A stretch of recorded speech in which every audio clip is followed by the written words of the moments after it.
Saudos, que tal como están día de resaca plenaria hoxe en Compostela tras a dobre sesión de onte á tarde. A primeira foi unha convocatoria urxente extraordinaria para aprobar os orzamentos municipais de 2018. O Pleno contou ca intervención da CIGA que criticou o trato recibido por Compostela Aberta. As alegacións presentadas polos sindicatos relacionadas ca carreira profesional foron rexeitadas. A Corporación Municipal acudiu a 2 plenos onte á tarde. O primeiro, convocado de urxencia, serviu para aprobar definitivamente o orzamento municipal de 2018. As contas recibiron 2 alegacións presentadas pola CIGA e que foron desestimadas. O representante do sindicato no Concello tivo a palabra na sesión, onde se amosou moi crítico coa actitude de Compostela Aberta cos traballadores públicos. Outra vez, desculpas de mal pagador e volven a exercer de mareantes. Por favor, señoras e señores, un pouquiño de seriedade.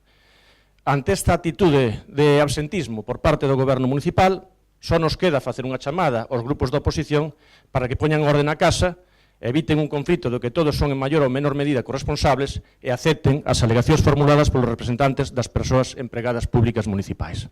En resposta, María Rozas defendeu que os motivos formulados pola CIGA non tiñan cabida nos orzamentos. Os intereses e as demandas lexítimas que acaban de facer públicos aquí a representación sindical e que tamén presentaron a través de alegacións, pois non cumplen estas condicións tasadas por a legislación a alegar orzamento, non? Enténdense que os espazos e a canle para debater pois ditas demandas sindicais son outros e que exceden os motivos que por lei se pode alegar un orzamento. O voceiro do BNG defendeu a postura da CIGA ao entender que as demandas dos sindicatos son xustas. Rubén Cela rexeita a postura de Compostela Aberta, asegurando que é un problema político porque se está a interpretar a norma de xeito restrictivo. Claro, a resposta é igual a que eu xa vivin aquí co señor Conde Roa, non? Claro, se temos partida non hai regulamento, e se non hai partida non se pode crear porque non hai regulamento, non? O caso que por H ou por B, 3 anos despois, tampouco se ten avanzado nese regulamento. Con respecto ao resto das alegacións, telegráficamente, miren, a RPT do Concello non está adaptada á realidade. Eso sabe perfectamente o grupo de goberno, pero tampouco fai nada para poder correxilo. Na mesma liña, o voceiro do PSOE criticou que o goberno se respalde na lei para rexeitar as demandas da CIGA cando, asegura Paco Reyes, é unha decisión política. Existen sentenzas de abondo en tribunais superiores de xustiza ao redor do Estado no que claramente establece que non poden pasar neste caso 8 anos dende que se aproba un convenio ata que se cumpre ese convenio. É dicir, 8 anos en aprobación do regulamento existen xa sentenzas de tribunais superiores de xustiza que indican que obviamente ese regulamento ten que existir e senón ten que aparecer en todo caso esa partida orzamentaria. Polo Grupo Municipal Popular interviu o concelleiro Manuel Martínez para criticar de novo o proxecto de orzamentos ao entender que non son as contas que necesita Santiago. Parecenos, sácanos algo de situación por un aspecto fundamental, que agora mesmo no último pleno o orzamento aprobouse gracias aos votos a favor de Compostela Aberta e a abstención do BNG e do Partido Socialista, pero é que ahora mismo, se neste pleno se rexeitan o que son as alegacións presentadas por parte dunha central sindical, eu entendo, salvo que me corrixan o contrario os meus compañeiros habilitados, que non habería orzamento na cidade de Santiago. Entonces, eu creo que isto é algo bastante inédito e surrealista. Repito, para nós o orzamento de Compostela Aberta é o orzamento que necesita Santiago? Non. Nos vamos a apoiar a aprobación definitiva do orzamento que presenta Compostela Aberta? Non. Finalmente, as alegacións foron rexeitadas cos votos a favor de Compostela Aberta, os votos en contra de PSOE e BNG e a abstención do PP. En canto á aprobación definitiva das contas, recibiron o voto a favor do grupo de goberno, a abstención de socialistas e nacionalistas e o voto en contra dos populares. A continuación tivo lugar o debate sobre o estado do municipio, un pleno que non se celebraba dende 2010. Na sesión, o Executivo defendeu a súa xestión poñendo en relieve a súa aposta pola normalización da vida municipal e o coñecido como relato de cidade con políticas sociais e culturais. Unha visión moi distinta da que ofreceron os grupos da oposición. Para PP, PSOE e BNG, Compostela Aberta non está a xestionar e non ten proxecto de cidade. Foron anos de recuperar o pulso da cidade, de recuperar a confianza na institución e tamén son anos de ir consolidando o o noso relato para Compostela, e un relato que é social, como acabo de decir, pero tamén é das pequenas cousas, non?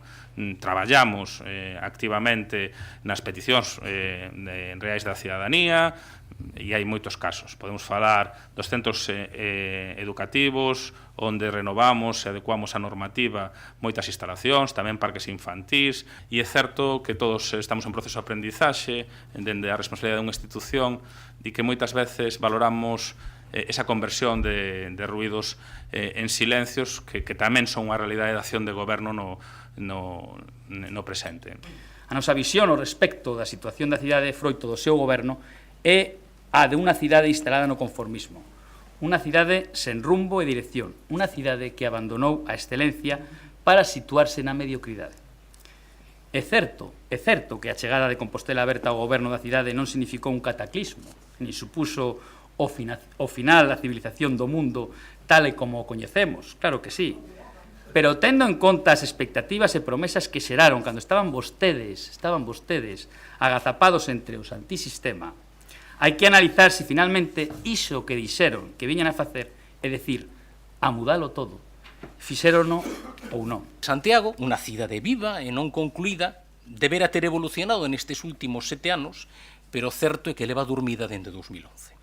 Señor alcalde, o goberno municipal ten a obriga de colocar a cidade na mellor posición para despegar económicamente.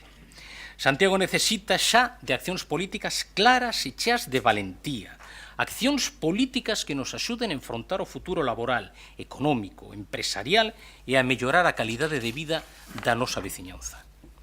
Tristemente, os gobernos municipais destes 2 últimos mandatos amosaron non dispor dun proxecto de cidade con definidas directrices a seguir. Facía referencia moi poéticamente ao alcalde a que nese aspecto o que había que garantir era o servicio e que conseguiron convertir ruidos en silencio, non?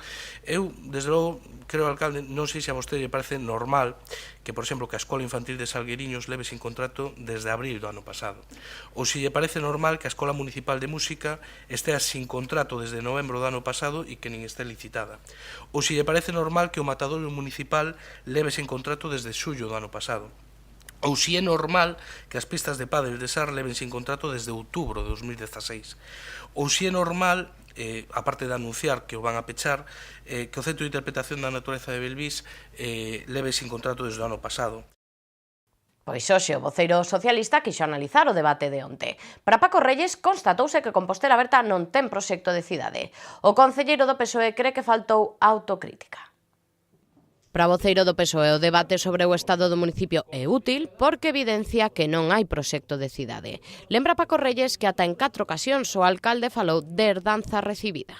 Puiden constatar unha vez máis que neste caso quen goberna non ten un proxecto de cidade. Vou a dar ademais os datos que o demostran. Mirade, primeiro se dedicou 4 veces, na primeira intervención do alcalde, dedicou 4 veces máis tempo a falar do pasado, vale, da herdanza recibida, como decía Gerardo Conde Roa, e para falar da xustificación do que non se tiña feito ou do que se tiña chegado tarde, que para falar do futuro. Paco Reyes botou en falta no discurso do alcalde que se falara, por exemplo, do Xacobeo. A nos sorpréndenos que en todo o discurso non houbera nin unha soa referencia, nin unha soa cita ao Xacobeo 2021, ao Real Patronato, a súa necesaria convocatoria e reunión, nin ao consorcio. É dicir, o consorcio que é un instrumento esencial para esta cidade, que ten sido un instrumento fundamental para esta cidade, para construir, para a preservación do casco histórico, para o desenvolvemento do que, en moi boa medida, o actual Santiago de Compostela, a institución que preside o alcalde e onde están presentes as outras administracións, particularmente a Xunta de Galicia e o Estado, nin a citou. En canto ás grandes infraestructuras, o voceiro socialista lamenta que o alcalde bote balóns fora culpando dos retrasos o resto das administracións. Reyes tamén criticou que o goberno local se adique a facer oposición á oposición e non fixera algo de autocrítica. Por certo, que no pleno anunciouse a posta en marcha dunha renta de garantía básica infantil, un proxecto que concretaba hoxe a concelleira de Políticas Sociais. Concha Fernández explicou que a iniciativa está aínda en estudo. Estamos na fase da asesoría técnica, ver como o encaixamos, porque dades vos conta que todas estas tipos de axudas sempre están dentro dun marco de prestacións sociais que é de carácter autonómico, vale? Que ten o marco competencial, o marco normativo e de responsabilidade autonómico. Entón, nós temos que encaixar en ese marco. Vale? Por iso está en fase de asesoramento. Pero temos moi claro cuál é o horizonte, que é apoiar as familias, fundamentalmente, as que teñen nenos e nenas, para favorecer a igualdade de oportunidades e a participación social. Que ningún neno e nena quede atrás por dificultades socioeconómicas. Palabras de Concha Fernández nunha rolda de prensa na que presentou o documental Cerebro, Artes, Acción. O filme, que se vai estrear mañana no Principal, amosa o traballo feito por varias persoas con diversidade funcional nun proxecto de danza impulsado polo colectivo Torre de Babel. Mañá estrease no Teatro Principal o documental Cerebro, Artes, Acción, un proxecto que quere continuar o traballo iniciado en abril do ano pasado e que consistiu nunha representación de danza protagonizada por persoas con diversidade funcional. O filme amosa como foi a evolución artística de 10 dos participantes.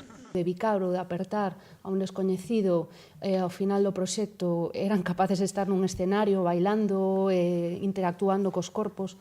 Ese proceso, bueno, puido ser, Concha puido verlo en directo, non? E o que procurei, pois, a partir desta peza, dese apoio audiovisual que se facía día a día, cada clase, foi contar un pouco toda esa evolución, non? Os participantes son membros de distintos colectivos como as Panaes e Fonte da Virxe. A proxección será ás 8:30 da tarde e a entrada é de balde. Tamén no Principal, pero o vindeiro 4 de marzo, celebrarase o primeiro Festival Galego de Teatro Escolar. Organizado polo Instituto Antón Fraguas, o certame reunirá sobre as táboas a máis de 200 rapaces de distintos institutos de Galicia. O Instituto Antón Fraguas ponse á fronte da organización do primeiro Festival Galego de Teatro Escolar, un certame que se vai celebrar no Principal o vindeiro 4 de marzo e no que, ademais dos rapaces do Centro de Fontiñas, van participar alumnos de institutos de Laxe, Touro, A Estrada e Palas de Reis. Máis de 200 actores e actrices subirán ao escenario do Teatro Principal para mostrar unha obra coral onde hai un claro protagonismo colectivo e onde se reivindican valores como a inclusión, a igualdade de oportunidades, a tolerancia, o respeto. Antes da actuación, ás 4 da tarde, terá lugar un roteiro teatral e poético en San Domingos de Bonaval. Haberá un roteiro teatral, poético e musical onde participará, como vos dicía antes, toda a comunidade educativa. Haberá nais e pais actuando, haberá alumnado do IES Antonio Fraguas e tamén estarán a asociación que comentaba antes de Cantigas e Agarimos.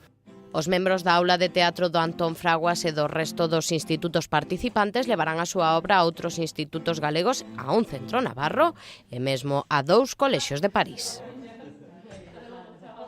Achegámonos agora ata a universidade porque hoxe tomou posesión o profesor Ramón Bouzas como novo decano de Ciencias Políticas e Sociais. Foi nun acto protocolario celebrado no Salón de Graos do Pazo de San Xerome. Esta mañá celebrouse o acto protocolario da toma de posesión como decano da Facultade de Ciencias Políticas e Sociais do profesor Ramón Bouzas.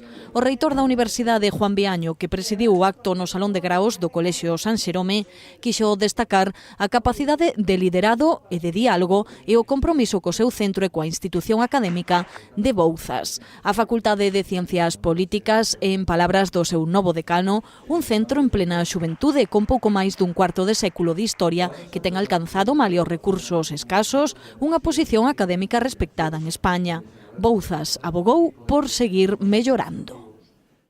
Continuaremos con tempo seco e soleado nos vindeiros días. Os detalles da predicción de seguido da man de Meteo Galicia.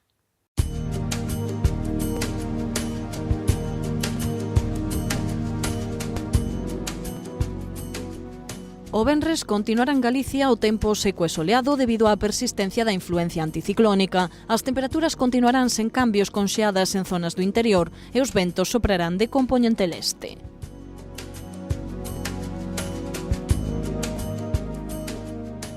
Unha xornada máis, Galicia estará baixo a influencia das altas presións o sábado con ventos de compoñente leste. Deste xeito, os ceos estarán pouco anubrados ou despexados e as temperaturas non terán cambios significativos.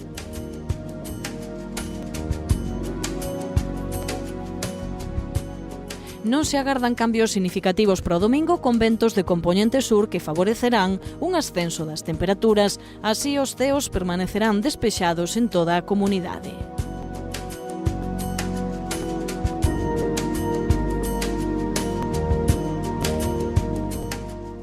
O venres en Santiago agardamos unha xornada estable con ceos despexados, as temperaturas manteránse sen cambios con mínimas dun grao e máximas de 13.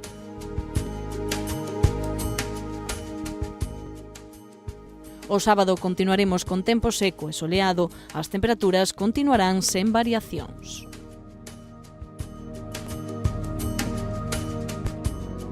O domingo máis do mesmo, con ceos limpos de nubes e posibilidade de xeada a primeira hora, as temperaturas ascenderán lixeiramente.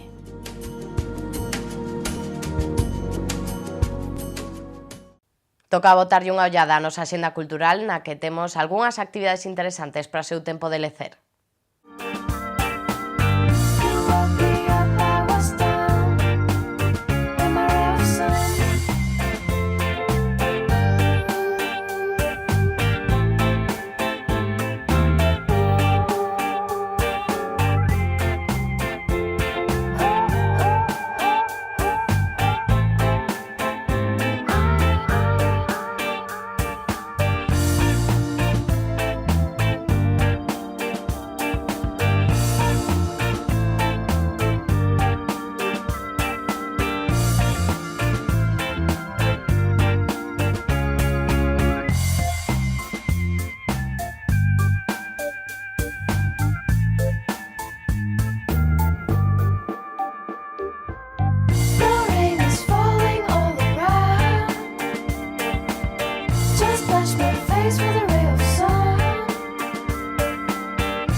Ata aquí o resumo da actualidade da xornada en Santiago. De seguido chega Silvia Castiñeiras ca entrevista do Preguntoiro. Desta vez visítanos o voceiro popular Agustín Hernández. Nos volvemos mañá con toda a información. Que pasen unha feliz xornada.